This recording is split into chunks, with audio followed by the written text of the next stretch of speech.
আজকের এই আয়োজন, এত সুন্দর একটি আয়োজন করবার জন্য কর্তৃপক্ষকে আমি ধন্যবাদ জানাই এবং বিশেষভাবে ধন্যবাদ জানাই আমাকে এখানে এসে কিছু কথা বলবার সুযোগ দেওয়ার জন্য। এবং সেই সাথে বিশেষভাবে কৃতজ্ঞতা জ্ঞাপন করছি ঢাকা বিশ্ববিদ্যালয় সিরাত মাহফিল 2024 বাস্তবায়ন কমিটির প্রতি, যারা আমাকে এখানে দাঁড়াবার সুযোগ করে দিয়েছেন। বিশেষভাবে অন্তঃস্থল থেকে কৃতজ্ঞতা জানাচ্ছি ঢাকা বিশ্ববিদ্যালয় কর্তৃপক্ষকে এই চমৎকার আয়োজনটি করবার অনুমতি প্রদান করবার জন্য। কেন প্রিয় নবী সাল্লাল্লাহু আলাইহি সাল্লাম সম্পর্কে আমাদের জানতে হবে। মুসলিম অমুসলিম যে কোনো মানুষ যদি তিনি সত্যি সত্যানুসন্ধানী হয়ে থাকেন, আমার মনে হয় তার জীবনে একবার হলেও মুহাম্মদ সাল্লাল্লাহু আলাইহি সাল্লামের জীবনী পাঠ করে দেখা উচিত। কারণ একজন মানুষ দুনিয়ার আলো দেখার আগেই বাবাকে হারিয়েছে, পৃথিবীর আলো দেখার পরপরই মাকে হারিয়েছে। বাবা এবং মা দুজনকে মানুষ যখন একেবারে শৈশবের শুরুতে হারিয়ে ফেলেন, ঠিক এরকম পরিস্থিতিতে একটা শিশুর জীবনের সামনের দিনগুলো কত কঠিন হয় সেটা বলার অপেক্ষা রাখেন। প্রিয় নবী সাল্লাল্লাহু আলাইহি সাল্লামের জীবনে দুঃখ এবং কষ্ট এখানে শেষ হয়নি, বরং শুরু হয়েছে। কৈশোরে যেতে না যেতেই তার সবচেয়ে বড় অবলম্বন, তার সবচেয়ে বড় আশ্রয়দাতা দাদা আব্দুল মুত্তালিবের ছায়াও তিনি হারিয়েছেন। তিনি সামান্য একটু যখন সমাজে মাথা উঁচু করে দাঁড়াচ্ছিলেন, ততক্ষণে তার বহু চ্যালেঞ্জ সামনে চলে এসেছে। আর ঠিক সেই সময়টাতে তাকে ঘর থেকে যিনি সর্বাত্মক সহযোগিতা করছেন, ভেতর থেকে যিনি তাকে অনুপ্রেরণা দিচ্ছিলেন, তার সেই সহধর্মিণী খাদিজা রাদিয়াল্লাহু তাআলা আনহা, আর বাহির থেকে যিনি তাকে আশ্রয় দিচ্ছিলেন, সহযোগিতা করছিলেন, তার একমাত্র অবলম্বন ছিলেন, পায়ের তলের মাটি ছিলেন সেই চাচা আবু তালেব।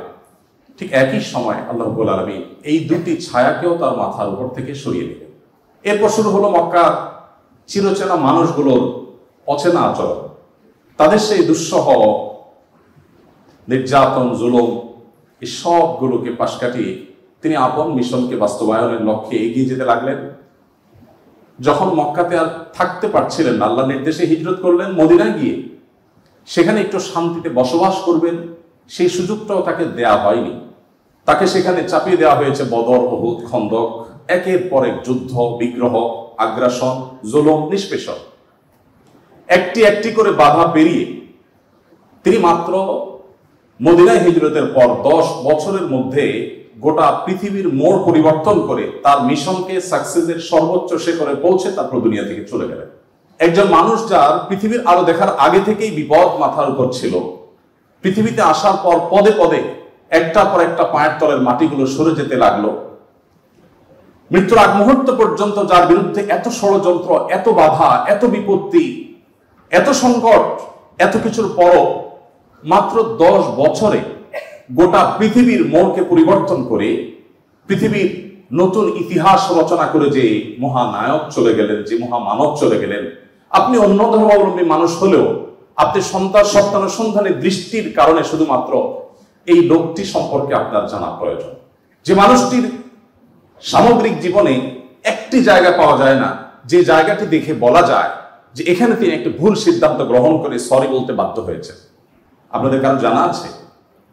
তার জীবনে যারাই লিখেছেন তাদের কেউ কিন্তু এরকম কোনো জায়গা বের করতে পারেননি যে 63 বছরের জীবনে 63 সেকেন্ডের জন্য এমন কোন সিদ্ধান্ত গ্রহণ করেছেন যার জন্য তাকে প্রায়শ্চিত্ত করতে হয়েছে।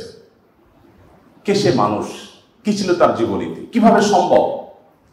আমরা তো আমাদের জীবনকে পরিবর্তন করবার জন্য, আমাদের ফ্যামিলির অর্থনৈতিক অবস্থাকে শুধুমাত্র পরিবর্তন করবার জন্য 30-40 বছরের কেরিয়ার অনেক সময় যথেষ্ট হয় না। সেখানে একজন মানুষ একটি পরিবার নয়, একটি দেশ নয়, একটি পৃথিবীর পরিপূর্ণ মোড়কে পরিবর্তন করে পৃথিবীর পুরো যে টার্নিং পয়েন্ট, সেই টার্নিং পয়েন্ট সৃষ্টি করে জাহান্নামমুখী পৃথিবীকে জান্নাতমুখিতার দিকে যিনি নিয়ে এসেছেন মাত্র 10 বছরের প্রচেষ্টায়, শত সহস্র বাধা সত্ত্বেও সে মানুষটিকে, সে সফল মানুষটিকে এত বাধার পাহাড় ডিঙ্গিয়ে কিভাবে তিনি সাফল্যের চূড়ান্ত শিখরে পৌঁছেছেন তাকে জানা বোধ হয় আমাদের বিবেকের দাবি। তাকে জানা বোধ হয় আমাদের নিজেদের প্রয়োজনে, আমাদের সাফল্যের প্রয়োজনে। আল্লাহ তাআলা আমাদের সবাইকে তাকে বারবার তার জীবনীকে পুনর্পাঠ করার তৌফিক দান করুন। দ্বিতীয়ত যে কথাটি আমি বলতে চাই তা হলো, আপনারা অনেকে হয়তো শুনে থাকবেন, ইসলামী বিশ্ববিদ্যালয় কুষ্টিয়ার সাবেক একসময় প্রফেসর ছিলেন, রোড অ্যাক্সিডেন্টে মারা গেছেন, ডক্টর খন্দকার আব্দুল্লাহ জাহাঙ্গীর রহমতুল্লাহি আলাইহি অত্যন্ত চমৎকার একটি উপমা দিয়েছিলেন। স্যার বলেছেন যে মোবাইল ফোন যেরকম দুই রকম, একটাকে আমরা সহজে বোঝার জন্য বাটন ফোন বলি, আরেকটা হলো স্মার্টফোন। স্যার বলেছেন যত প্রাণী আল্লাহ তাআলা সৃষ্টি করেছেন, এই সব প্রাণী, মানুষ সহ অন্য সমস্ত প্রাণীকে দুই ভাগে ভাগ করা হয়েছে। মানুষ ছাড়া যত প্রাণী আছে তারা সবাই হলেন বাটন ফোনের মতো। বাটন ফোনে যে ক্যালকুলেটর দেওয়া আছে ওইটাই ফিক্সড, সেখানে অন্য কোনো ক্যালকুলেটর আপনি চাইলেও ঢোকাতে পারবেন না। সেখানে যে প্রোগ্রাম দেওয়া হয়েছে, নতুন কোনো প্রোগ্রাম সেখানে ইনস্টল করার কোনো সুযোগ নেই। কিন্তু একটা স্মার্টফোনে আপনাকে শুধুমাত্র বেসিক বিষয়গুলো দেওয়া থাকে। আপনি কোন ক্যালকুলেটরটা নামাবেন সেটা প্লে স্টোরে, অ্যাপ স্টোরে গিয়ে আপনি চয়েস করতে পারেন।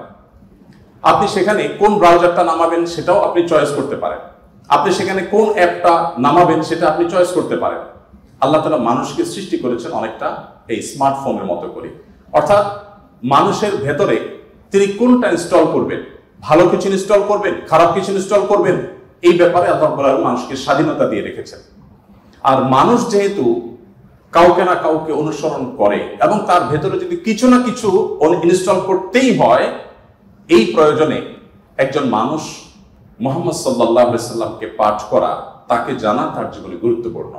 কারণ তিনি তার আল্লাহর দেওয়া ব্রেইনে, মেধায়, তার ভেতরে তিনি মুহাম্মদ সাল্লাল্লাহু আলাইহি সাল্লামের আদর্শকে ইনস্টল করবেন কিনা এই সিদ্ধান্তটা নেওয়ার জন্য তাকে জানা প্রয়োজন। গোটা পৃথিবীতে যত মানুষ এখন ইসলামে এসেছেন, কিয়ামত পর্যন্ত হয়তো যত মানুষ ইসলামে আসবেন, তাদের সবার উপর অ্যানালাইসিস করলে তারা কি কারণে ইসলামে এসেছেন, অন্তত বিগত দিনে যারা ইসলামে এসেছেন তাদেরটা যদি অ্যানালাইসিস করা হয় তাহলে দেখা যাবে, আমি অন্তত আমার অভিজ্ঞতার আলোকে বলতে পারি, যত মানুষ ইসলাম গ্রহণ করেছেন, ইসলাম এসেছেন, আমি প্রত্যেককে নতুন মুসলিম হয়েছেন তাদেরকে জিজ্ঞাসা করার চেষ্টা করেছি কোন কারণে আপনি ইসলামে এসেছেন। কারণ আমরা মুসলমানরা তো আমাদের আচার আচরণ, আমাদের কাজ কারবার দিয়ে আপনাদেরকে অভিভূত করে ইসলামের সৌন্দর্য আমাদের কর্মকাণ্ডের মাধ্যমে ফুটিয়ে তুলেছি, এমনটি ঘটার কথা নয়। তাহলে কি কারণে আপনি ইসলামে এসেছেন? যত মানুষ ইসলামে এসেছে তার মধ্যে উল্লেখযোগ্য সংখ্যক ইসলামে এসেছেন কোরআন পাঠ করে, আর অবশিষ্ট যারা ইসলামে এসেছেন তাদের বড় অংশ ইসলামে এসেছেন প্রিয় নবী সাল্লাল্লাহু আলাইহি ওয়াসাল্লামের সিরাত পাঠ করে। বিধায় আমি আপনাদের সবাইকে উদাত্ত আহ্বান রাখতে চাই যে আপনার জীবনে একবার নয়, বারবার করে প্রিয় নবী সাল্লাল্লাহু আলাইহি ওয়াসাল্লামকে জানুন, তার জীবনের শুরু থেকে শেষ পর্যন্ত নির্মোহভাবে পড়ুন। আমি নিশ্চিত করে বলতে পারি যে এটি আপনাকে প্রশান্তির চরম শেখরে পৌঁছে দিবে, আপনার ঈমানের মিটারকে অনেক বেশি উপরে তুলে দিবে। আল্লাহ তাআলা আমাদের সবাইকে সেই তৌফিক দান করুন। সম্মানিত উপস্থিতি, প্রিয় নবী সাল্লাল্লাহু আলাইহি সাল্লামের জীবনের বিভিন্ন দিক নিয়ে আপনারা আলোচনা শুনেছেন। আমি খুব সংক্ষেপে প্রিয় নবী সাল্লাল্লাহু আলাইহি সাল্লাম কিভাবে দুর্বলদের আশ্রয় কেন্দ্র ছিলেন সে বিষয়ে কিছু কথা আলোচনা করতে চাই। প্রিয় নবী সাল্লাল্লাহু আলাইহি সাল্লাম সবসময় দুর্বলদেরকে আগলে রাখার চেষ্টা করতেন, দুর্বলদের পক্ষে কথা বলতেন। আজ 2024-এর যেই সময়টাতে আমরা দাঁড়িয়ে কথা বলছি, আজকের পৃথিবীতে দুর্বলদের পক্ষে কথা বলাটা ফ্যাশনে পরিণত হয়েছে। আপনারা জানেন, দুর্বল মানুষদেরকে নিয়ে কেউ কাজ করলে সমাজে তাকে হিরো মনে করা হয়। আজকের সমাজে দুর্বলদের নিয়ে কাজ করলে তাদেরকে নিয়ে মানুষ অনেক গর্ব করে। এটা গর্বের একটা ব্যাপার যে কেউ দুর্বলদেরকে নিয়ে কাজ করছে। আমরা সুন্নাহ ফাউন্ডেশন থেকে অসহায় দুস্থদের জন্য কাজ করছি। আপনারা অনেকে আমাদেরকে সেজন্য মোবারকবাদ জানাচ্ছেন, শুভেচ্ছা জানাচ্ছেন, আমাদেরকে প্রেরণা দিচ্ছেন, ধন্যবাদ আপনাদের প্রতি। কিন্তু আমি যেটি বলতে চাচ্ছি যে আজ থেকে ঠিক ১৫০০ বছর আগের পৃথিবীতে যদি আমরা ফিরে যাই তাহলে আমরা লক্ষ্য করলে দেখতে পাবো সেই পৃথিবীতে দুর্বলদের পক্ষে কথা বলাটা ফ্যাশন তো দূরের কথা, সবচেয়ে বড় চ্যালেঞ্জের বিষয় ছিল। আজকের এই অনুকূল পৃথিবীতে দাঁড়িয়ে আপনি দাস-দাসীর অধিকার, আপনি শ্রমিকের অধিকার, আপনি নারীর অধিকার, আপনি অন্য ধর্মাবলম্বী সংখ্যালঘুদের অধিকার নিয়ে কথা বলতে পারেন। এই কথা বলাটা অনেক নিরাপদ, এটা লাইফ রিস্কের ব্যাপার ছিল, কিন্তু সে কাজটা তিনি করেছেন। সম্মানিত উপস্থিতি, প্রিয় নবী সাল্লাল্লাহু আলাইহি সাল্লাম তিনি দুর্বলদের পক্ষে যে কথা বলেছেন, সেটা আজ আমরা অনেকে যে দুর্বলদের পক্ষে কথা বলি নানা পার্থিব উদ্দেশ্যে, তার সেই দুর্বলদের পক্ষাবলম্বনটা পার্থিব কোনো উদ্দেশ্যে ছিল না। আমরা অনেকে আজ দুর্বলদের পক্ষে কথা বলি কোন সংস্থার কোন প্রজেক্ট পাওয়ার জন্য।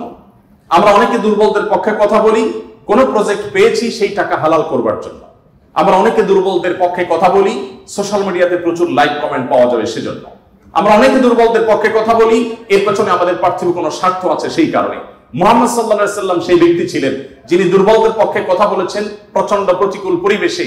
তার সেই কথার বিপরীতে তাকে থ্যাঙ্কস বলার মতো পৃথিবীতে কোনো মানুষ ছিল না তখন। মুহাম্মদ সাল্লাল্লাহু আলাইহি সাল্লাম দুর্বলদের পক্ষে কি বলেছেন এটা নিয়ে ঘন্টাকে ঘন্টা কথা বললেও, কি করেছেন তাদের জন্য ঘন্টাকে ঘন্টা আলোচনা করলেও শেষ হবে না। কিন্তু সময় খুবই সংক্ষিপ্ত, আমি এই জন্য মোটা দাগে মূল কথাগুলোতে চলে যেতে চাই।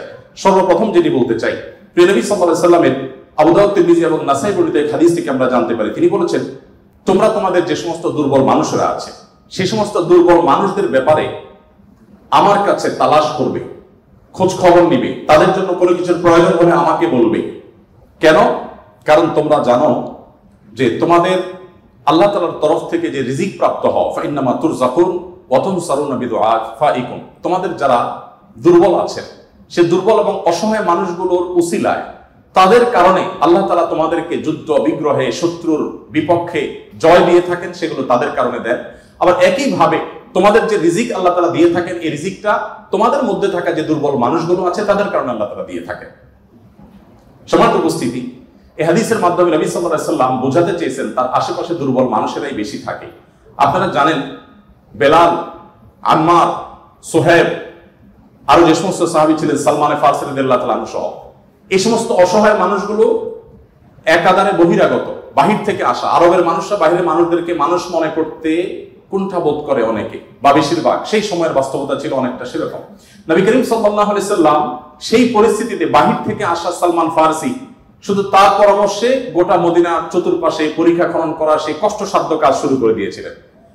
তিনি বেলাল রাদিয়াল্লাহু তাআলার মতো একজন নিগ্রো, ইথিওপিয়ান এবং বাহির থেকে আসা কৃতদাস ছিলেন, সেই মানুষটিকে নবী সাল্লাল্লাহু আলাইহি সাল্লাম মুয়াজ্জিন বানিয়েছেন। আজ আমাদের সমাজে মুয়াজ্জিন মানে খুব সাদামাটা একটা পদ, তখন মুয়াজ্জিন ছিলেন নবী করিম সাল্লাল্লাহু আলাইহি সাল্লামের পর সবচেয়ে মসজিদের মধ্যে থাকা সম্মানজনক পদ। নবী করিম সাল্লাল্লাহু আলাইহি সাল্লাম এভাবে দুর্বল সাহাবীদেরকে যে আগলে রাখতেন, দুর্বল সাহাবীদের মধ্যে তিনি থাকতেন এমন ভাবে যে আজ নেতারা যদি অন্যদের সাথে চলে, নেতা কে এটা পরিচয় দেওয়ার প্রয়োজন হয় না। কোন পাওয়ারফুল ব্যক্তি, কোন নেতা, তিনি যদি তার অনুসারীদেরকে সাথে নিয়ে অনুসারীদের বেষ্টিত হয়ে হাঁটেন, তো তাকে চেনার জন্য কারো জিজ্ঞেস করতে হবে না। আমাদের প্রিয় নবী সাল্লাল্লাহু আলাইহি সাল্লাম তিনি যখন সাহাবীদের মধ্যে বসা থাকতেন, তখন বাহির থেকে আসা মানুষরা জিজ্ঞেস করতে হতো, মান ফিকুম মুহাম্মদ, তোমাদের মধ্যে মুহাম্মদ লোকটা কে? আপনি চিন্তা করুন, তার বসার মোড়টা এমন ছিল যে অন্য 10 জন সাধারণ সাহাবীর মধ্যে তিনি নিজেকে মিশিয়ে ফেলতেন। তার মধ্যে কোনো অহংকার ছিল না, এমন ভাবে দুর্বলদের সাথে নিজেকে মিশিয়ে ফেলতেন যে বাহির থেকে আসা মানুষ তার অ্যাটিটিউড দেখে, তার বডি ল্যাঙ্গুয়েজ দেখে চেনার কোনো উপায় ছিল না যে মোহাম্মদ নেতা লোকটি কে, সাল্লাল্লাহু আলাইহি ওয়াসাল্লাম।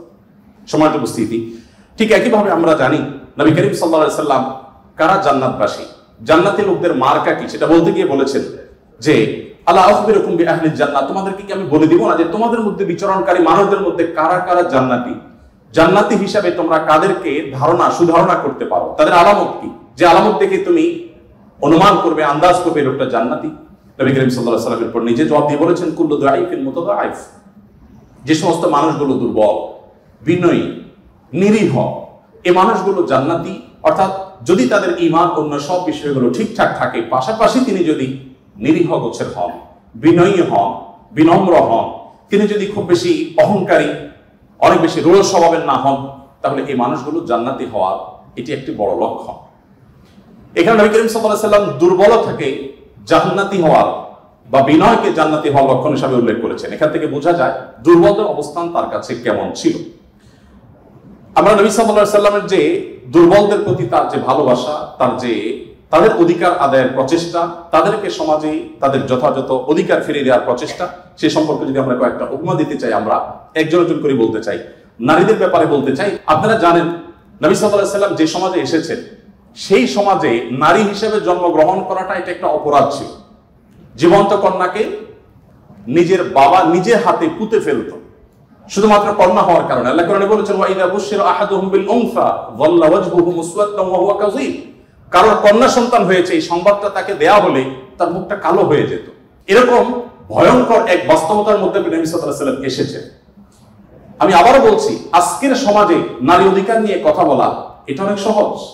নারী অধিকার নিয়ে কথা বলা মানুষগুলো জন্মেরও বহু বছর আগে নবী সাল্লাল্লাহু আলাইহি ওয়াসাল্লাম শুধু নারী অধিকার নিয়ে কথা বলেন নাই, জীবন্ত কবরস্থ করা হতো যেখানে কন্যা সন্তানকে, সেই জায়গা থেকে তুলে নারীকে সবচেয়ে সম্মানের সর্বোচ্চ আসনে বসিয়ে তারপর তিনি দুনিয়া থেকে গেছেন। নবী সাল্লাল্লাহু আলাইহি ওয়াসাল্লাম নারীদের জন্য কি করেছেন? কোরআনে আল্লাহ তাআলা বলেছেন, ওয়াশিরুহুন্না বিল মারুফ, হে পুরুষেরা তোমরা তোমাদের স্ত্রীদের সাথে যথাযথভাবে সুন্দরতম উপায়ে তাদের সাথে বসবাস করো, তোমাদের জীবন অতিবাহিত করো, সংসার করো ভালোভাবে, খারাপভাবে তাদের সাথে তোমরা সংসার করবে না, সতর্ক করেছেন। কোরআনে কারিমে একটি সূরা আছে, আপনারা জানেন, সূরার নাম হলো সূরাতুন নিসা, অর্থাৎ নারীগণের সূরা। কোরআনে কিন্তু পুরুষগণের সূরা নামে কোনো সূরা নেই, সূরাতুর রিজাল নামে কোনো সূরা নেই, কিন্তু সূরাতুন নিসা নামে সূরা আছে, এবং সেটা ছোটখাটো 2-4-5 আয়াতের সূরা না, কোরআনের সবচেয়ে বড় সূরাগুলোর একটি। এবং কোরআনে শুধুমাত্র নারীদের বিধিবিধান বর্ণনা করবার জন্য সূরা তাহরিম, সূরা তালাক, অনেকগুলো সূরা আল্লাহ তাআলা নাযিল করেছেন স্পেশাল নারীদের বিধিবিধান বর্ণনা করবার জন্য। পুরুষদের জন্য আলাদা কোনো স্পেশাল বিধিবিধান, তাদের অধিকার, তাদের করণীয়, তাদের বিষয়গুলোকে আলোকপাত করবার জন্য কোনো আলাদা স্পেশাল কোনো সূরা নেই কোরআনে। আল্লাহ রাব্বুল আলামিন নারীদের সম্পর্কে যত আলোচনা করেছেন, শুধু সেগুলোই ঘন্টায় ঘন্টা আলোচনা করলে শেষ করা যাবে না। প্রিয় নবী সাল্লাল্লাহু আলাইহি ওয়াসাল্লাম তার, আপনারা জানেন, একাধিক স্ত্রী ছিলেন। একাধিক স্ত্রী থাকলে দাম্পত্য জীবনে টুকটাক মনোমালিন্য হয়, তার ক্ষেত্রেও হয়েছে। তিনি কখনো কোন নারীর গায়ে আঘাত করেননি, কোন নারীকে কখনো প্রহার করেননি, তার জীবনে একটি বারের জন্য সেই ঘটনা ঘটেনি। আপনারা অনেকে হয়তো শুনে থাকবেন, উহুদের যুদ্ধে প্রিয় নবী সাল্লাল্লাহু আলাইহি ওয়াসাল্লামের তরবারি একজন সাহাবীকে দেওয়া হয়েছে। তিনি দূর থেকে লক্ষ্য করলেন একজন নারী খুব বিভৎস একটি দৃশ্যের অবতারণা করেছে, তার নাম ছিল হিন্দা, আপনারা জানেন। তিনি নবী করিম সাল্লাল্লাহু আলাইহি ওয়াসাল্লামের প্রিয় চাচার লাশ কেটে কলিজা বের করে চাবাচ্ছে, এরকম নির্মম এবং পাশবিক অত্যন্ত ভয়ঙ্কর একটি চিত্র ওই সাহাবী দেখতে পেয়ে নবী সাল্লাল্লাহু আলাইহি ওয়াসাল্লামের তরবারি তার হাতে, তিনি দৌড়ে দূর থেকে আফসা আফসা দেখছেন, কাছাকাছি গেলেন, কাছাকাছি গিয়ে দেখতে পেলেন, দূর থেকে তিনি বুঝতে পারেন না যে ইনি ভদ্রলোক না ভদ্র মহিলা। খুব কাছে এসে দেখলেন যে তিনি একজন নারী। তিনি তখন বলেছেন পরবর্তীতে যে আমি তরবারিটা তুলেছিলাম যে তার শিরকে আমি তার ধড় থেকে, দেহ থেকে আলাদা করে দিব, কিন্তু তৎক্ষণাৎ আমার মনে হলো এই তরবারিটা তো সেই মানুষটা যে মানুষ কোনোদিন কোনো নারীর গায়ে আঘাত করেন নাই। আমি যত কঠিন দৃশ্যই দেখি না কেন, আমি নবী সাল্লাল্লাহু আলাইহি ওয়াসাল্লামের তরবারি দিয়ে কোনো নারীকে আঘাত করতে পারি না। তিনি সেই অবস্থাতে এরকম ভয়ঙ্কর একটি দৃশ্য দেখার পরও নবী করিম সাল্লাল্লাহু আলাইহি ওয়াসাল্লামের জীবন চরিত্রের মধ্যে তিনি নারীদেরকে যেভাবে সম্মান দিতেন, মর্যাদা দিতেন, শুধুমাত্র সেই বিষয়টিকে স্মরণ করে তরবারিকে খাপে ঢুকিয়ে তিনি সেখান থেকে ফিরে এলেন। প্রিয় নবী সাল্লাল্লাহু আলাইহি ওয়াসাল্লাম তিনি যুদ্ধের ময়দানে কয়েক শ্রেণী মানুষকে কোনোভাবেই যেন হত্যা না করা হয় তার জন্য আগে থেকে বলে রেখেছেন, এবং যুদ্ধের আগে যোদ্ধাদেরকে, মুজাহিদদেরকে বলে রাখতেন, খবরদার রণাঙ্গনের শত্রুপক্ষের অন্য সব মানুষকে আঘাত করলো, নারীদেরকে আঘাত করবে না। আপনারা এই জন্য সাহাবীদের মধ্যে পুরুষ সাহাবীদের শহীদ হওয়ার অনেক লম্বা ফিরিস্তি বা লিস্ট আপনারা দেখতে পান, মহিলা সাহাবীদের লিস্ট খুব বেশি একটা দেখা যায় না। যদিও পুরুষদের আল্লাহর জন্য জীবন উৎসর্গ করার এই পথের সর্বপ্রথম পথ নির্দেশ করেছেন যিনি, অবাক করা বিষয় হলো তিনি একজন নারী, সুমাইয়া রাদিয়াল্লাহু তাআলা আনহা। প্রিয় ভাইরা আমার, নবী করিম সাল্লাল্লাহু আলাইহি সাল্লাম তার জীবনের একেবারে শেষের দিকের বক্তব্যগুলোর, ভাষণগুলোর একটি ছিল ইস্তাউসু বিন নিসাই খায়রা, তোমরা নারীদের ব্যাপারে আমার কাছ থেকে ভালো ওসিয়ত গ্রহণ করো, অর্থাৎ আমি তোমাদেরকে ওসিয়ত করছি, আমি জীবনের শেষ মুহূর্তে, অন্তিম মুহূর্তে তোমাদেরকে উপদেশ দিচ্ছি, নারীদের বেলায়, মহিলাদের ব্যাপারে তোমরা ভালো আচরণ করবে, এটি আমার কাছ থেকে শুনে রাখো। নবী করিম সাল্লাল্লাহু আলাইহি ওয়াসাল্লাম তিনি তিনটি জিনিসকে খুব বেশি ভালোবাসতেন, তিনটি জিনিস তার কাছে খুব বেশি প্রিয় ছিল, আপনারা অনেকে হাদিসটি জানেন। তার একটি ছিল সুগন্ধি, তিনি পারফিউম, আতর খুব পছন্দ করতেন। আরেকটি ছিল সালাত, নামাজ, এটি তার চক্ষু শীতলতার কারণ ছিল, তার অনেক ভালো লাগতো নামাজ আদায় করতে। আরেকটি ছিল নারী।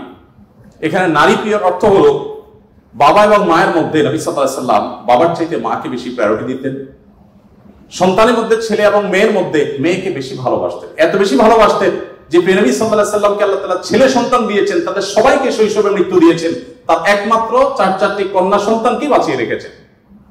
দিন শেষে তিনি কন্যাদের বাবা হয়ে বেঁচে ছিলেন, ছেলেদের বাবা হয়ে বেঁচে ছিলেন না। ঠিক একই ভাবে প্রিয় নবী সাল্লাল্লাহু আলাইহি ওয়াসাল্লামের আরেকটা হাদিস সহিহ মুসলিমে বর্ণিত হয়েছে, আমরা জানি নবী সাল্লাল্লাহু আলাইহি ওয়াসাল্লাম বলেছেন, কেউ যদি তার 2টি কন্যা সন্তানকে প্রাপ্তবয়স্ক হওয়া পর্যন্ত সুন্দর আচরণ করে, যথাযথভাবে লালন পালন করে, কোনো প্রকার বৈষম্য না করে, অবিচার না করে, তাদের প্রতি সদাচরণ করে, তো কিয়ামতের ময়দানে নবী সাল্লাল্লাহু আলাইহি ওয়াসাল্লাম বলেছেন সেই লোক শুধু জান্নাতে যাবে না, কিয়ামতের দিন আল্লাহ নবী সাল্লাল্লাহু আলাইহি ওয়াসাল্লাম বলেছেন, আনা ওয়া হুয়া কাহাতাইন, সে এই 2টি আঙ্গুল যেরকম পাশাপাশি অবস্থান করছে জান্নাতে আমার ঠিক কাছাকাছি এইভাবে অবস্থান করবে 2টি কন্যা সন্তানকে যথাযথভাবে পালন করবার কারণে।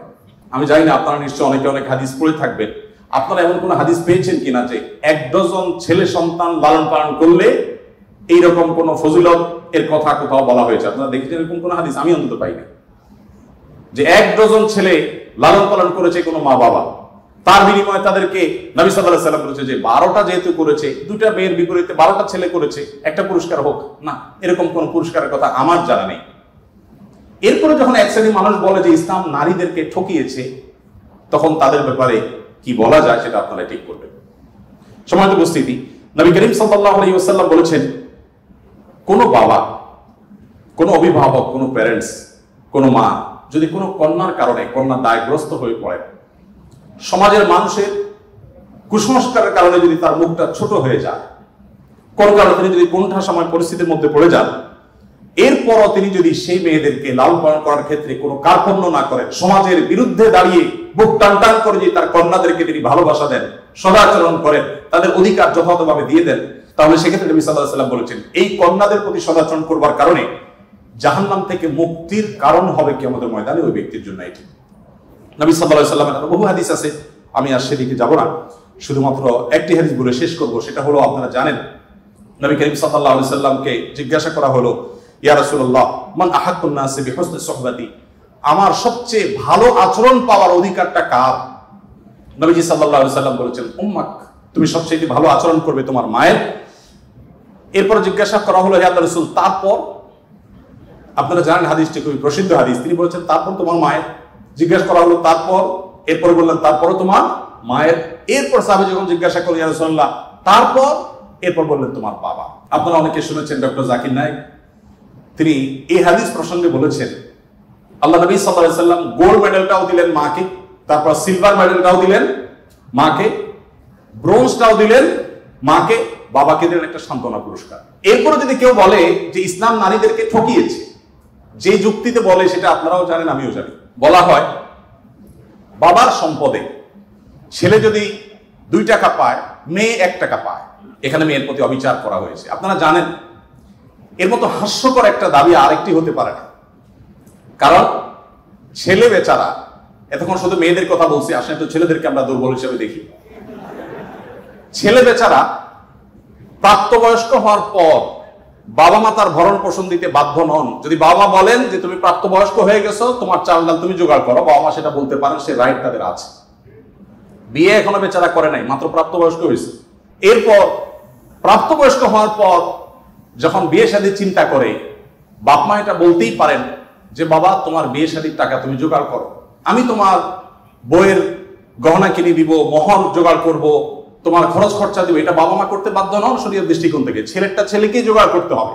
আপনাদের অনেকগুলো প্রশ্ন আমার কাছে আসছে, এর মধ্যে সবচেয়ে কমন যে প্রশ্ন বারবার এসেছে সেটা হলো যুবকদের প্রশ্ন, বাবা মা বিয়ে দিতে চায় না, আমরা কি করব? আমি সে প্রশ্ন উত্তরে যেতে পারবো কিনা জানি না, তবে তরুণদেরকে আহাজারে আমার খুব কষ্ট দেয়, কারণ আমি খুব বেশি বয়সে বিয়ে করিনি, আমি এখন নানা হয়েছি, আপনারা অনেকে জানেন।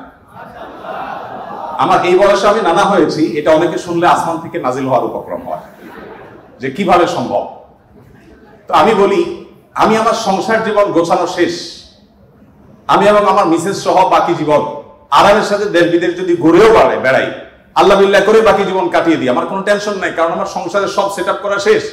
সে সমস্ত মানুষদেরকে দেখে আমার করুণা হয়, মায়া হয়, যারা আর্লি ম্যারেজকে দোষণীয় মনে করে, তারা অনেক বেশি দেরি করে তথাকথিত নিজের পায়ে দাঁড়ানোর কথা বলে 30-35 পার হওয়ার পর বিবাহ শাদী করেন।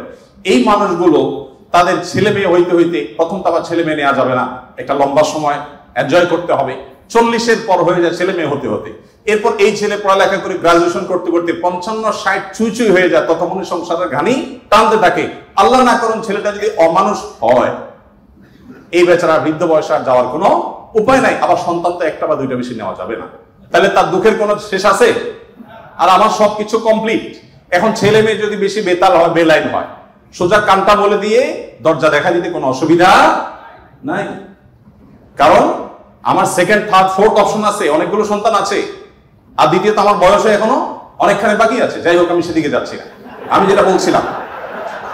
যেটা বলছিলাম সেটা হলো, ছেলেদের এই বেচারাদের যে অসহায়ত্ব, এটার কথা কেউ বলে না। দেখেন, আমিও নারীদের ওয়াজি করে গেলাম, ছেলেদের অসহায়ত্বের কথা একটু বলি। এই বেচারারা যতদিন বাবার সংসারে থাকবে, তোমার ঘানে তুমি টানো, বাবা মা বাধ্য না।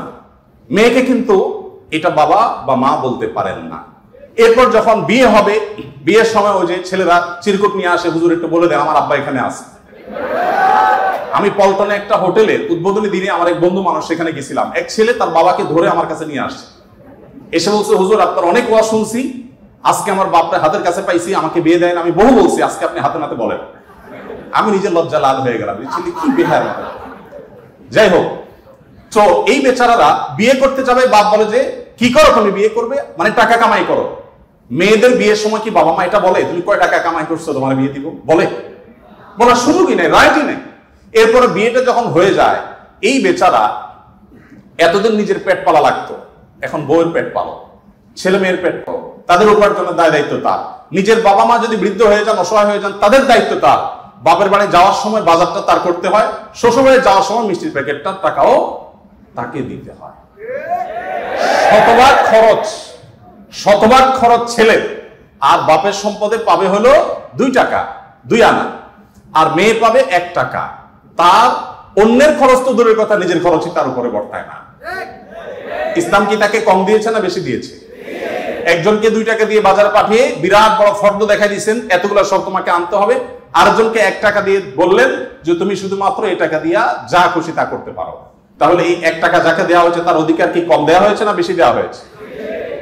আল্লাহর সাথে পাল্লা দিলে গোল্লা যাওয়া ছাড়া কোনো উপায় থাকে না।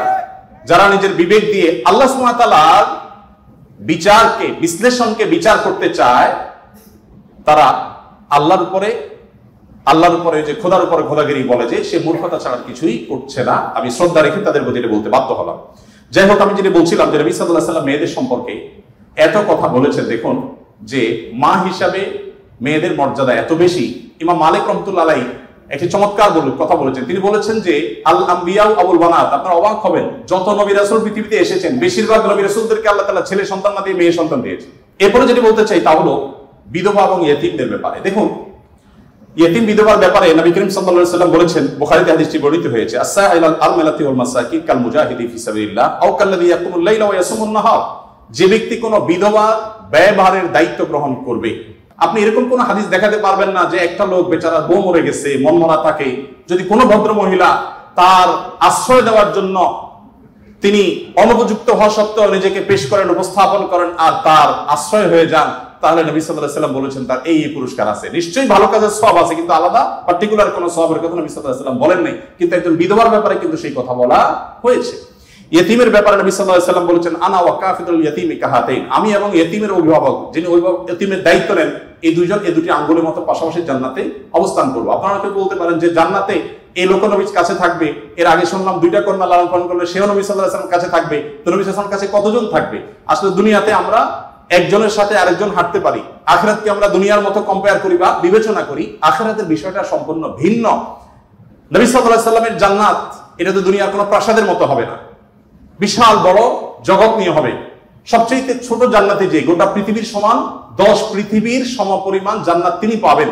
মহাশূন্য সম্পর্কে আমরা ধারণা পাওয়ার পর আমাদের কাছে এটা খুব সহজ মনে হয় যে পৃথিবীর অন্যান্য পৃথিবীর বাইরে যে আল্লাহ তাআলার মহা সৃষ্টি আছে সেগুলোর তুলনায় পৃথিবী খুব ক্ষুদ্র। যখন পৃথিবীতে এগুলো আবিষ্কার হয় না, আপনি চিন্তা করুন তখনকার মুসলমানদের জন্য ঈমান আনা কতটা কঠিন ছিল, যে কিভাবে এত বড় জান্নাত দিবেন আল্লাহ তাআলা, কোথায় এত জায়গা। কিন্তু আজ আমরা সেটা আবিষ্কার করেছি, আমরা জানি কিয়ামত পর্যন্ত আবিষ্কার হতে থাকবে। কোরআন এবং সুন্নাহর অনেক কিছু এখনো আমাদের বুঝে আসছে না, কিন্তু এক সময় হয়তো বুঝে আসবে। তো যাই হোক, নবী করিম সাল্লাল্লাহু আলাইহি ওয়াসাল্লাম ইয়েতিমের ব্যাপারে এই সুসংবাদ আমাদেরকে দিয়েছেন। এবং নবী সাল্লাল্লাহু আলাইহি ওয়াসাল্লাম একটা হাদিস বলে আমি শেষ করব। তিনি বলেছেন, যে ব্যক্তি তার পরিবারের মধ্যে কোনো ইয়েতিমকে সংযুক্ত করেন, এই জায়গা আমি একটু থামবো। ইয়েতিমকে সংযুক্ত করার মানেটা কি? আমাদের দেশে ইয়েতিম বা গরিবের বাচ্চাকে লালন পালন অনেকেই করেন, কিন্তু সেটা নিজের ধান্দায় করেন, গরিবের প্রয়োজনে না। কিভাবে সেটা? কারণ সন্তান হচ্ছে না, তখন তিনি একটু বাবা ডাক শুনতে চান, মা ডাক শুনতে চান, তো এই জায়গা থেকে তিনি একটা বাচ্চাকে নিয়ে আসেন, অসহায় মানুষের, কারো কোনো বাচ্চার বাবা মারা গেছেন, বাবা মারা গেছেন, মা মারা গেছেন, তাকে নিয়ে আসেন, সেই বাচ্চাটাকে এনে লালন পালন করেন এবং মনে করেন আমি অনেক সওয়াবের কাজ করছি। আপনি অবশ্যই সওয়াবের কাজ করছেন না যদি আপনার উদ্দেশ্য হয় আপনার যে মা ডাক শোনা, বাবা ডাক শোনা সেটা, আর যদি আপনার উদ্দেশ্য হয় যে না আমি তাকে লালন পালন করতে চাই, সে তার মায়ের কাছেই থাকুক, আমি তার ভরণ পোষণ দিব, তার পড়াশোনা খরচ চালাবো, তার অভিভাবকত্ব করবো, তাকে আশ্রয় দিব, তাহলে আপনি এই হাদিসের সুসংবাদ পাবেন ইনশাআল্লাহ তাআলা। আপনি যদি নিজে পার্থিব কোনো স্বার্থে তাকে লালন পালন করেন, তাহলে এই হাদিসের মর্যাদা আপনি লাভ করবেন না। নবী করিম সাল্লাল্লাহু আলাইহি ওয়াসাল্লাম মুসনাদ আহমদে বর্ণিত একটা হাদিসে আসছে, তিনি বলেছেন যে এক ব্যক্তি তার কাছে বলেছে, হে আল্লাহর রাসূল, আমার অন্তরটা অনেক শক্ত, আমি খুব শক্ত হৃদয়ের মানুষ, আমার মনটা নরম হয় না, আপনি আমাকে কোনো একটা পরামর্শ দিন। নবী সাল্লাল্লাহু আলাইহি ওয়াসাল্লাম বলেছেন, তুমি ইয়েতিমের মাথায় হাত বুলাবে, তোমার মন নরম হবে, এবং সেই সাথে অসহায়দের তুমি খাদ্য দান করবে, আহার দিবে। এই দুটি কাজ যদি তুমি করো তাহলে তোমার অন্তরের কাঠিন্য দূর হয়ে যাবে। আমাদের অনেকের মধ্যে এই অভিযোগ আছে, আমরা এই আমলগুলো করতে পারি। নবী সাল্লাল্লাহু আলাইহি ওয়াসাল্লাম দুর্বলদের মধ্যে যারা দাসী ছিলেন তাদের জন্য কি করেছেন আপনারা অনেকে জানেন। ইসলামের অনেকগুলো গুরুত্বপূর্ণ বিধিবিধান আছে, এর মধ্যে থেকে একটা হলো দাসী মুক্ত করার বিধান। যদি কোনো পুরুষ, কোনো স্বামী যদি তার স্ত্রীকে মায়ের সাথে তুলনা করেন, মায়ের সাথে তুলনা করার একটা পর্যায়ে আছে যেটাকে ইসলামী ফিকহের পরিভাষায় জেহার বলা হয়। রাগে বসে এরকম অনেকে করে থাকেন যে আমার মা যেরকম হারাম তুমি এরকম হারাম, তালাকের মতোই অনেকটা। এই টাইপের কথা যদি কেউ বলেন, তার প্রায়শ্চিত্ত হলো তাকে একটি দাস মুক্ত করতে হবে। কেউ যদি ইচ্ছাকৃতভাবে রোজা ভঙ্গ করেন, তাহলে তার প্রায়শ্চিত্ত হলো তাকে একটি দাস মুক্ত করতে হবে। কেউ যদি শপথ করে শপথ রক্ষা না করেন, ভঙ্গ করেন, তাহলে তাকে দাস মুক্ত করতে হবে। কেউ যদি কোনো মানুষকে হত্যা করেন, ভুলে হত্যা করেন, তার প্রায়শ্চিত্তগুলোর মধ্যে থেকে একটা হলো তাকে দাস মুক্ত করতে হবে। এভাবে ইসলাম অনেকগুলো ভুলের প্রায়শ্চিত্ত হিসাবে অন্য কোনো অপশনের চাইতে দাস মুক্তিকে প্রায়োরিটি দিয়েছে, গুরুত্ব দিয়েছেন। নবী সাল্লাল্লাহু আলাইহি ওয়াসাল্লাম বারবার বলেছেন, কারণ তিনি চাইতেন মানুষ দাস না থাকুক, মানুষ মুক্ত হয়ে যাক।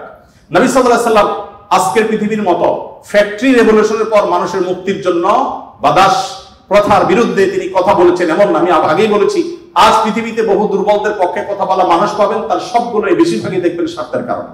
আমরা নিজেরাও দুর্বলদের সহযোগিতা করি। এই যে বন্যা গেল, অনেকেই বন্যার সময় ত্রাণ নিয়ে গেছেন জাস্ট একটা ছবির জন্য, অনেকেই ত্রাণ নিয়ে গেছেন, কষ্ট করেছেন, শুধু তার একটা লাইক দরকার, কিছু লাইক দরকার, কিছু কমেন্ট দরকার, কিছু বাহবা দরকার। তো নবী সাল্লাল্লাহু আলাইহি ওয়াসাল্লাম দাসীদের মুক্তির জন্য কথা বলেছেন সেই সমাজে যখন দাসী ছিল। আজকের যুগে বিএমডব্লিউ মালিক হলে যেরকম গর্বের, দাসী থাকা সেরকম গর্বের। এরকম মূল্যবান অ্যাসেট কোনো বিনিময় ছাড়া মুক্ত করে দেওয়ার জন্য নবী সাল্লাল্লাহু আলাইহি ওয়াসাল্লাম উৎসাহিত করতেন। শুধু তাই নয়, আপনারা জানেন যে নবী করিম সাল্লাল্লাহু আলাইহি ওয়াসাল্লাম বলেছেন, কোন দাসকে যদি কেউ মুক্ত করে, তাহলে ওই দাসের প্রতিটি অঙ্গকে মুক্ত করার বিনিময়ে যে ব্যক্তি এই কাজটি করলেন, আল্লাহ তাআলা ওই ব্যক্তিকে তার ওই অঙ্গকে জাহান্নাম থেকে মুক্তির পরোয়ানা দান করবেন। নবী সাল্লাল্লাহু আলাইহি ওয়াসাল্লাম আরেকটি হাদিস আছে, তিনি বলেছেন জীবনের শেষ কথা।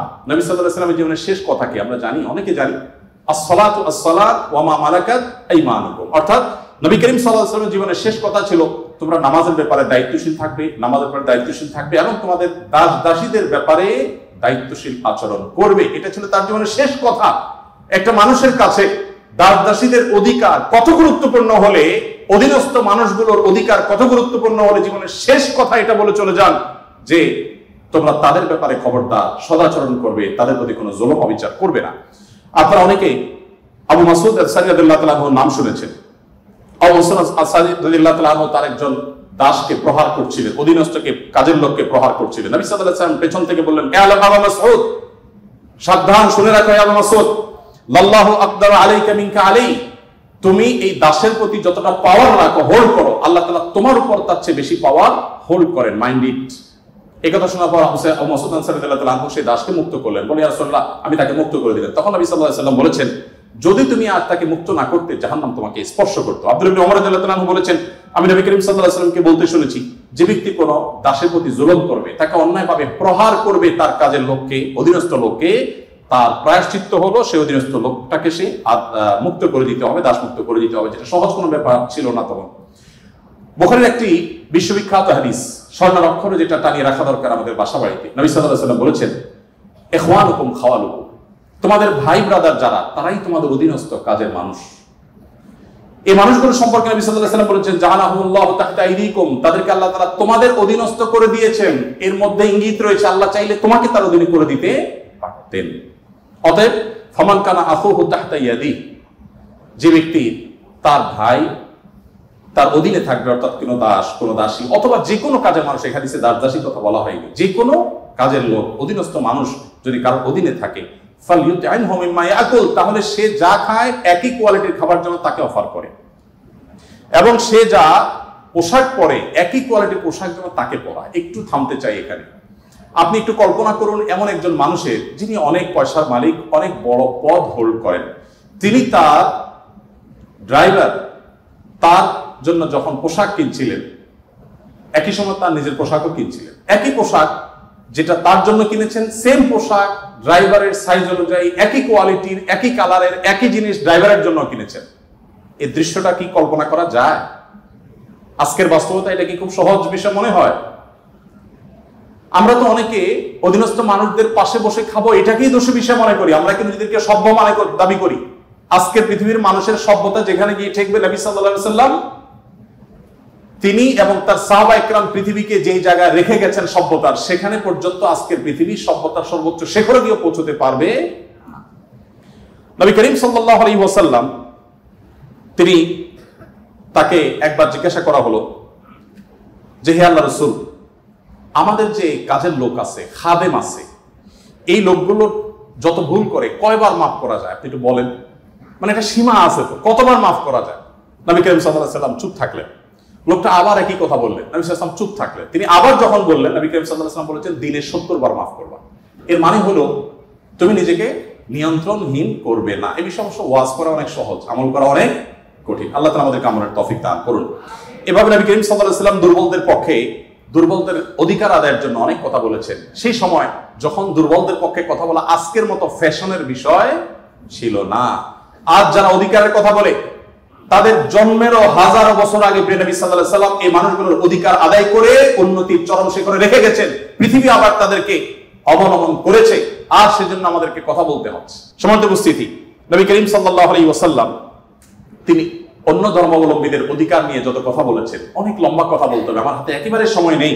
আমি শুধু এটুকু বলবো, আল্লাহ তাআলা কোরআনে কারিমে বলেছেন লা ইয়ানহাকুমুল্লাহু আনিল লাযিনা লাম ইউকাতিলুকুম ফিদ-দীন ওয়া লাম ইখরিজুকুম মিন দিয়ারিকুম আন তাবাররুহুম ওয়া তুকসিতু ইলাইহিম ইন্নাল্লাহা ইউহিব্বুল মুকসিতিন। যে সমস্ত অন্য ধর্মাবলম্বীরা তোমাদেরকে তোমাদের দেশ থেকে বের করে দেয়নি, তোমাদের উপর কোনো যুদ্ধ চাপিয়ে দেয়নি, অর্থাৎ শান্তিপূর্ণ সহাবস্থান করছে, তাদের প্রতি সদাচরণ করতে তোমাদের আল্লাহ তোমাদেরকে নিষিদ্ধ করেনি না, বরং আল্লাহ তাআলা সদাচরণকারী, ন্যায়নিষ্ঠ আচরণকারীকে ভালোবাসেন।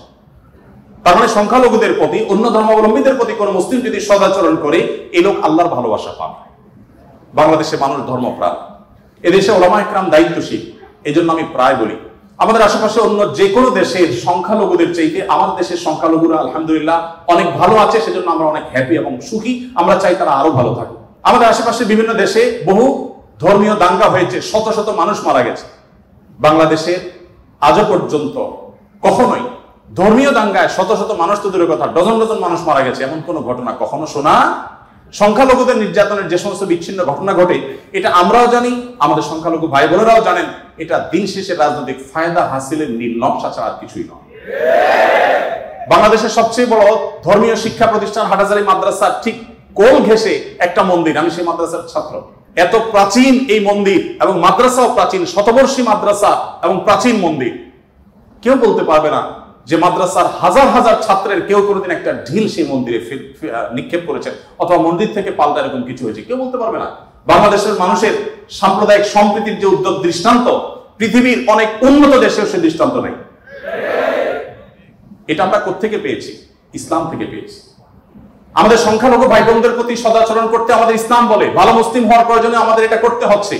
অথবা আমরা যত বেশি ভালো মুসলিম হতে পারবো, আমাদের সংখ্যালঘু ভাই বোনরাও তত নিরাপদে থাকবে। নবী সাল্লাল্লাহু আলাইহি ওয়াসাল্লাম বলেছেন, যেই ব্যক্তি কোনো অমুসলিম, যিনি মুসলিম ভূখণ্ডে বসবাস করার পারমিশন নিয়ে আসছেন, ধরুন বাইরে থেকে ভিসা নিয়ে এসছেন, অনুমোদিত তার বসবাসটা, এরকম কোন অন্য ধর্মাবলম্বীকে যদি কোনো মুসলমান হত্যা করে, এই মুসলমান এই হত্যার কারণে জান্নাত তো দূরের কথা, জান্নাতের গ্রামও সে পাবে। মানুষটা কিন্তু অন্য ধর্ম নয়। নবী সাল্লাল্লাহু আলাইহি ওয়াসাল্লাম একটা ইহুদির লাশ নিয়ে যাওয়া হচ্ছিল, তিনি সম্মান প্রদর্শন করলেন। সাহাবীরা বললেন, ইয়া রাসূলুল্লাহ, ইহুদির লাশ আপনি সম্মান প্রদর্শন করছেন? নবী সাল্লাল্লাহু আলাইহি ওয়াসাল্লাম বলেছেন, আলাইসাত নাফসা, সে কি মানুষ না? লোকটা ইহুদি হতে পারে কিন্তু তিনি মানুষ না। আব্দুল্লাহ ইবনে ওমর রাদিয়াল্লাহু তাআলার বাসায় ছাগল জবে হয়েছে, তিনি বাহির থেকে এসে জিজ্ঞাসা করলেন, আহাদাইতুম লিজানাল ইহুদি, আমাদের ইহুদি প্রতিবেশী বাসায় গোশত পাঠিয়েছো? বাসার লোকজন বলল না তো। তখন তিনি বললেন, আল্লাহ রাসূল সাল্লাল্লাহু আলাইহি ওয়াসাল্লাম প্রতিবেশীর অধিকার নিয়ে এত কথা বলেছেন যে নিজের সম্পদে তাদের হিস্সা আল্লাহ তাআলা নির্ধারণ করে দেওয়ার উপক্রম হয়েছিল, আর তোমরা কেন প্রতিবেশী বাসায় খাবার পাঠাওনি? আমাদেরকে আরো ডেভেলপ করতে হবে। আমাদের আশেপাশে কোনো হিন্দু বসবাস করেন, আপনার পাশে ফ্ল্যাটে, পাশের বাড়িতে আপনি কয়দিন তার বাসায় খাবার পাঠিয়েছেন, গিফট পাঠিয়েছেন, অথচ ইসলাম কিন্তু সেই নির্দেশ আমাদেরকে করে। যাই হোক, নবী করিম সাল্লাল্লাহু আলাইহি ওয়াসাল্লাম চতুষ্পদ জন্তু, পশু পাখির প্রতি তার যে দয়া ছিল, তারা দুর্বল, তারা অসহায়, তাদের পক্ষে নবী সাল্লাল্লাহু আলাইহি ওয়াসাল্লামের যে অবস্থান ছিল, একবার আপনারা জানেন বিখ্যাত হাদিস, নবী সাল্লাল্লাহু আলাইহি ওয়াসাল্লাম বলেছেন যে অনেক আগের একটি ঘটনা, এক লোক তিনি যাচ্ছিলেন কোথাও পানি পান করার জন্য, কোন একটা কুয়াতে তিনি নেমেছেন, উঠে দেখতে পেলেন একটি কুকুর পিপাসায় সেরকম ফুসফুস করছে। তখন তিনি তার পোশাক খুলে পানিতে চুবিয়ে সে পানির চিবিয়ে ওই কুকুরকে খাওয়ালেন। এই হাদিসটি দুই রকম আছে, একজন পুরুষের ক্ষেত্রে আছে তিনি তার পায়ের মোজা খুলেছেন, একজন নারীর কথা আছে তিনি তার ওড়না খুলে এই কাজটি করেছেন। ওই নারী ব্যভিচারিণী হওয়া সত্ত্বেও আল্লাহ তাআলা একটি প্রাণীর প্রতি এই ভালোবাসা, এই সম্প্রীতি দেখাবার জন্য তাকে মাফ এবং নাজাত দিয়ে দিয়েছেন। নবী সাল্লাল্লাহু আলাইহি ওয়াসাল্লাম বলেছেন যে এর বিপরীতে একজন নারী, আপনারা সেটাও শুনেছেন অনেকেই, যে একটি ইবাদত গুজার একজন নারী একটি বিড়ালকে বেঁধে রেখেছিলেন এবং সে বিড়ালকে বেঁধে রাখতে রাখতে এক পর্যায়ে না খেয়ে বিড়ালটি মারা গেছে, তাকে খাদ্য দেননি। শুধুমাত্র এই কারণে তিনি ইবাদত গুজার হওয়া সত্ত্বেও আল্লাহ তাআলা ওই নারীকে জাহান্নামী হিসেবে ঘোষণা করেছেন, শুধুমাত্র একটা প্রাণীর জীবনের প্রতি এই হেয়ালিপনা করার জন্য। এখন প্রাণী তো দূরের কথা, মানুষের জীবন আমরা শেষ করে ফেলছি নির্দয় ভাবে।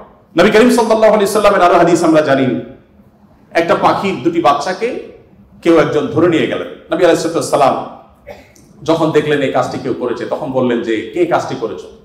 তখন নবী করিম সাল্লাল্লাহু আলাইহি ওয়াসাল্লাম তাকে ডেকে বললেন, যাও, এই যে পাখি, মা পাখিটা সে ছটফট করছে আমি দেখতে পাচ্ছি, এই বাচ্চাগুলোকে সেখানে রেখে আসো, এটা তোমার জন্য জায়েজ নাই, মা পাখির বাচ্চাগুলোকে তুমি ছিনিয়ে আনবে জাস্ট তোমার বিনোদনের জন্য।